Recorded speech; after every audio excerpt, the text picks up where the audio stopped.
మత్స్యకారుల అభివృద్ధి ధ్యేయంగా కూటమి ప్రభుత్వం పనిచేస్తుందన్నారు మంత్రి రాంప్రసాద్ రెడ్డి. మత్స్యశాఖ ఆధ్వర్యంలో 4,80,000 చేప పిల్లలను అన్నమయ్య జిల్లా వెలిగల్లు ప్రాజెక్టులో వదిలారు. ప్రాజెక్టు వద్ద మంత్రి రాంప్రసాద్ రెడ్డి అధికారులతో కలిసి పూజలు నిర్వహించి చేప పిల్లలను ప్రాజెక్టులోని నీటిలో వదిలిపెట్టారు. మత్స్యకారులకు డీజిల్లో రాయితీ ఇవ్వడంతో పాటు పవర్, డీజిల్, చేతి బోట్లను సబ్సిడీ ద్వారా అందజేస్తున్నామన్నారు. రాష్ట్రంలోని కుల వృత్తుల వారికి రాష్ట్ర ప్రభుత్వం చేయూతనందిస్తుందన్నారు. 300 కోట్ల రూపాయలు ఖర్చు చేసి వెలిగల్లు ప్రాజెక్టు ద్వారా రాయచోటిలోని ప్రతి గ్రామానికి తాగునీరును అందిస్తామన్నారు. శ్రీనివాసపురం రిజర్వాయర్ పెండింగ్ పనులను పూర్తి చేస్తామని హామీ ఇచ్చారు. హంద్రీనీవా కాలువల ద్వారా రైతులకు 22,000 ఎకరాలకు సాగునీరు అందిస్తామన్నారు మంత్రి రాంప్రసాద్ రెడ్డి. ఈరోజు రాయచోటి నియోజకవర్గం వెలిగిల్లు ప్రాజెక్టులో రాష్ట్ర మత్స్యకార శాఖ నుంచి 4 లక్షల చేప పిల్లలను వదలడం జరిగింది. ముఖ్యంగా కూటమి ప్రభుత్వం ఏర్పాటైన తర్వాత ఏ రంగాల్లో ఎవరెవరికి ప్రోత్సాహకాలు ఇవ్వాలో దాన్ని గుర్తుపెట్టుకొని ప్రభుత్వం కూడా పనిచేస్తూ ఉంది.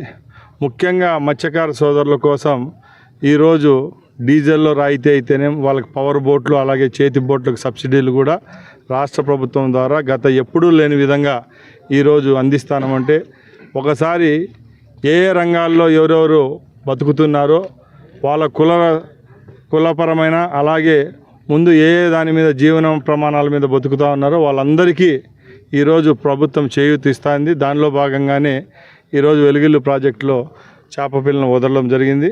ముఖ్యంగా ఒకటే చెప్తున్నాం, 8 నెలలైంది ప్రభుత్వం వచ్చి ఎక్కడా ఏ విధమైన సమస్యలు లేకుండా ఆటుపోట్లు లేకుండా అభివృద్ధి సంక్షేమం రెండు కండ్లుగా చూసుకుంటూ చంద్రబాబు నాయుడు గారి నాయకత్వంలో ప్రభుత్వం ముందుకెళ్తూ ఉంది.